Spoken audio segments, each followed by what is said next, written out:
Hola, mi nombre es Carla Íñiguez y les voy a hablar del protocolo de investigación. Y estos son los temas de los que voy a estar hablando. Primero, para hablar del protocolo de investigación tenemos que hablar del método científico. Y para hablar del método científico, primero tenemos que definir qué es la ciencia. Así, la ciencia es la disciplina encargada de hacer descubrimientos, conocer hechos y avanzar el conocimiento con el fin de mejorar las cosas.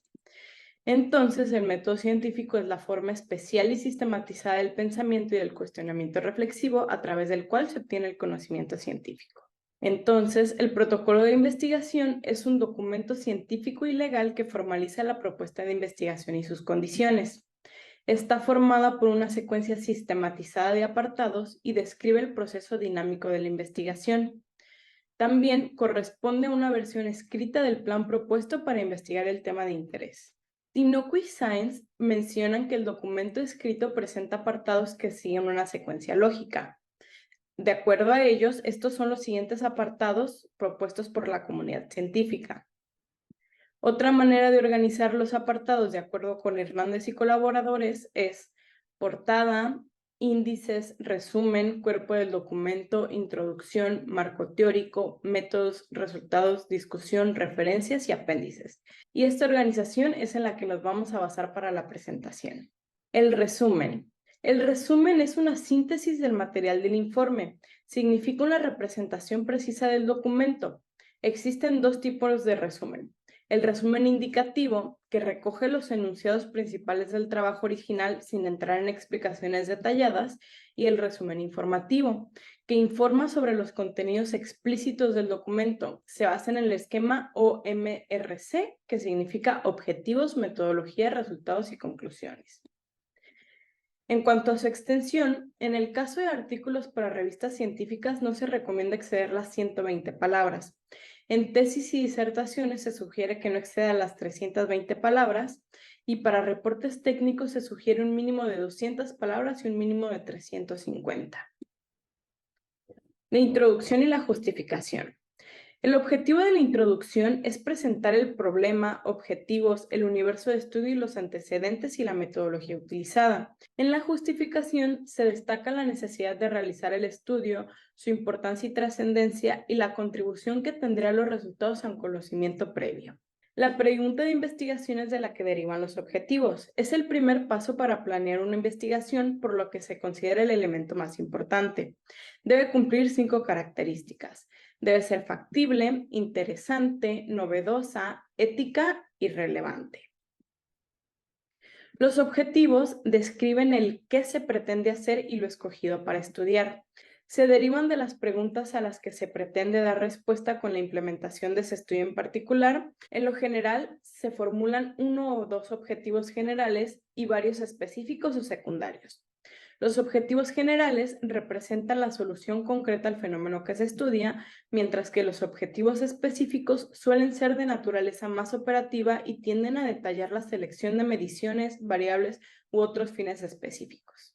Las hipótesis son proposiciones o suposiciones que derivan de los modelos teóricos, constituyen una predicción concreta de los resultados. La hipótesis es la respuesta a la pregunta de investigación, es la explicación posible que formula el investigador para su estudio. El marco teórico son las teorías que se manejaron para sustentar la investigación y los estudios previos. Los diseños de investigación. La investigación puede ser observacional o descriptiva. Esto es, que se fundamenta en la observación, descripción y análisis de los eventos de interés. Por su naturaleza es no intervencionista. Por otro lado está la investigación experimental, en donde su objetivo es analizar los resultados de una intervención deliberada sobre una o varias variables específicas. De la investigación observacional o descriptiva se pueden derivar el diseño transversal, que se implementa para describir un evento dado en un momento temporal definido. Son útiles para medir frecuencias y suelen aplicarse cuando el objetivo es el estudio de la prevalencia de una enfermedad, atributo o hábito. Y por otro lado tenemos el diseño longitudinal, que tiene como característica fundamental el seguimiento a través del tiempo. Se puede dividir en estudios cohortes, en donde se brinda seguimiento a través del tiempo a 2 grupos de sujetos inicialmente sanos, pero uno expuesto a una causa lesiva potencial. y en estudios de casos y controles que son útiles para investigar causas raras o enfermedades poco frecuentes. Se implementa a partir del seguimiento de dos grupos, uno con características de interés y otro sin ella, para evaluar la frecuencia de una posible exposición. Por otro lado, la investigación experimental consiste en un plan de acuerdo con el cual los sujetos se asignan a los diferentes grupos o condiciones experimentales. Existen los diseños de grupo que existen la comparación entre individuos. Parten del estudio de las diferencias individuales y utilizan la curva normal para obtener el error promedio. Se les conoce como diseños estadísticos. Y tenemos los diseños de caso único, que utilizan un solo sujeto o un número muy reducido de ellos en la experimentación. El análisis de los resultados se efectúa habitualmente a través del análisis no estadístico. La población y muestreo. Para cumplir con los objetivos de la investigación, se deben seleccionar a los sujetos de manera idónea. En caso de no seleccionar a la población de manera adecuada, aparece un sesgo, de lo que hablaré más adelante. Las muestras son proporciones representativas de la población identificada. De esta manera, si la prueba se consigue a través de técnicas de muestreo, los resultados se podrían generalizar. Así, existen varios tipos de muestreo. Por ejemplo, el muestreo probabilístico, que se basa en las leyes del azar. Garantiza que cada unidad de la población tenga la probabilidad específica de ser seleccionada. Dentro del muestreo probabilístico está el aleatorio simple, estratificado por racimos y sistemático. Por otro lado, está el muestreo no probabilístico, que sigue métodos en los que no interviene el azar para conformar el grupo.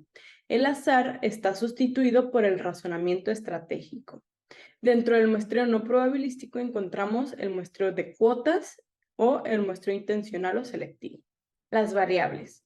Las variables son los constructos o propiedades que se estudian en las investigaciones científicas.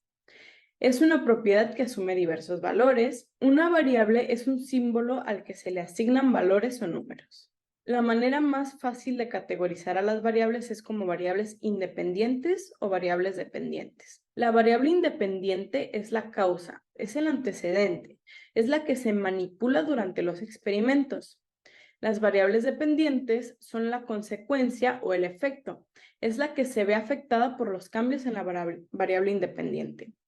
También hay que tener en cuenta que existen variables extrañas, que son aquellas que no se manipulan intencionalmente, pero que pueden influir en la conclusión del estudio. El análisis estadístico de los datos se hace a través de técnicas de análisis. Pueden ser técnicas de análisis univariables que estudian la medida y el comportamiento de una sola variable. Ejemplos de estas técnicas pueden ser las medidas de tendencia central o promedios. Las técnicas de análisis bivariable que estudian la asociación o dependencia de dos variables. Ejemplos de estas técnicas son Chi-cuadrado, T-de-Student o Kolmogorov-Smirnov. Y las técnicas de análisis multivariables, que analizan la relación simultánea de más de dos variables. Ejemplos de estas técnicas son el análisis discriminante múltiple o la regresión logística. Los errores en la investigación. Hay dos tipos de errores que aparecen con mayor frecuencia. El error aleatorio, que es un resultado incorrecto debido al azar y la manera más sencilla de evitarlo o disminuirlo es incrementar el tamaño de la muestra. Y el error sistemático. El error sistemático es un resultado incorrecto que se debe a los sesgos. Un sesgo es cualquier variación que pueda desviar en otra dirección los resultados del estudio. El error en la investigación nos lleva a la validez. La validez hace referencia al hecho de tener la máxima certeza de que existe una covariación de las variables y de que no puede ser explicada por factores ajenos, por ejemplo, las variables extrañas, a la situación de estudio. Existe la validez interna, que es la exigencia mínima que debe garantizar que existe una covariación entre las variables o que la variable manipulada es la que origina los cambios en la variable dependiente, y la validez externa, que es la que está asociada directamente a la generalización. Cuando se habla de ella es para preguntar a qué poblaciones o situaciones se pueden generalizar los resultados. Por último, tenemos la discusión y conclusiones. La discusión hace referencia al análisis crítico de la calidad de los resultados, mientras que la conclusión es la etapa final del cuerpo del informe, en el que se presenta la información más relevante o aquello que se propone como nuevo en el texto. Estas son todas las fuentes de las que se obtuvo la información para crear estas diapositivas. Muchas gracias.